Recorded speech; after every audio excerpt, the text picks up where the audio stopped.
أعوذ بالله من الشيطان الرجيم. بسم الله الرحمن الرحيم. ألف لام ميم.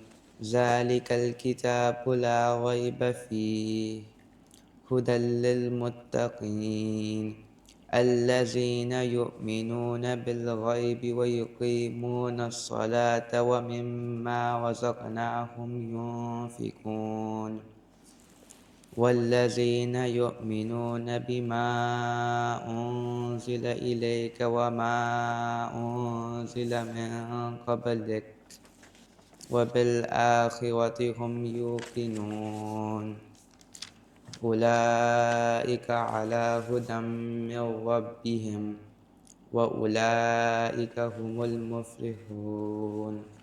إن الذين كفروا سواء عليهم أأنذرتهم أم لم تنذرهم لا يؤمنون. ختم الله على قلوبهم وعلى سمعهم وعلى أبصارهم غشاوة ولهم عذاب عظيم. صدق الله العظيم.